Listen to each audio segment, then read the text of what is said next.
Alright guys, welcome back. Today we will be discussing on what is a booking form.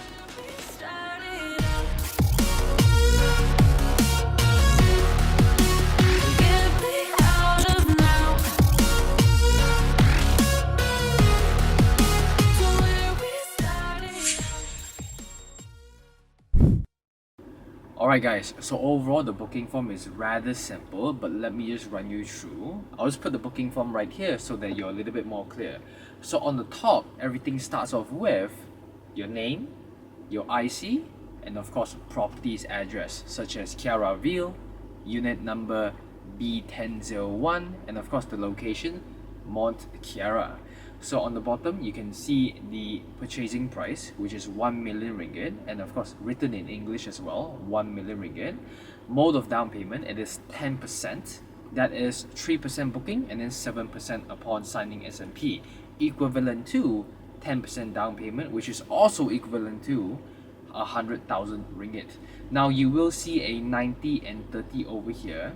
What this basically means is that after signing of the S&P, the lawyers will have 90 days plus 30 days to convert the old owner's name to the new owner's name, also known as the process of MOT, Memorandum of Transfer. Now, if this is a loan purchase and not a cash purchase, on the bottom section over here, we will include a clause that clearly states that if the buyer's loan is rejected, of course, the earnest deposit, 3%, will be fully refunded. But of course, before you even sign on the booking forms, we would have already filtered your financial profile to make sure that you can actually afford this property. And after all that, we will just need your signatures on the bottom left over here, and then we'll be the witness on the right. But before even signing off, you will have to make the booking payment of 3% to the company's account, which is Sinland Real Estate. Once you've made that booking transfer, then we can sign off for the booking forms. And one more thing, there's one very common mistake made by some buyers during the booking stages, which is to appoint a lawyer too early in the booking stages. Because right now we are still in the booking stages and we have not even gone through your loan application yet. So the most common mistake that sometimes client makes is by appointing a lawyer too early. So there's actually two cons if you appoint a lawyer too early. Number one is that you might incur unnecessary legal costs. For example, if you appoint a lawyer right now and 2 to 3 weeks later, if your loan is approved, what happens is that you might have, number one, incurred legal costs, and number two, you've incurred legal costs unnecessarily because since your loan is rejected, you don't have a property to buy when you have already incurred legal costs. So number one, unnecessary legal costs. And number two, buyer and or seller's confidence. Because when you appoint a lawyer too early at the booking stages, what happens is that the lawyers, they will want to change everything in the booking forms. For example, because the lawyers, they're charging you 10 to 20,000 ringgit on legal fees.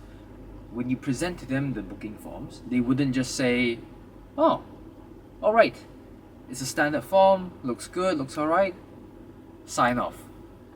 Please, that will be 20,000 ringgit legal fees.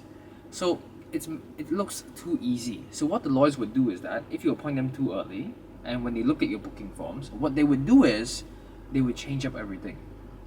14 working days becomes 21 working days for your benefit.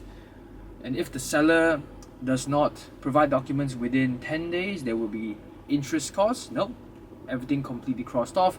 We can provide documents whenever we want and there will be no legal costs. But if the buyer pays everything a little bit late, rather than 6%, let's just increase that to 8%. So they would just change everything in the booking forms. So what happens is that when they change up everything and when we bring the document back to the buyer or the seller for their signatures, no one would sign because it just greatly reduces the buyer or the seller's confidence and thus resulting in you not being able to buy or sell the property.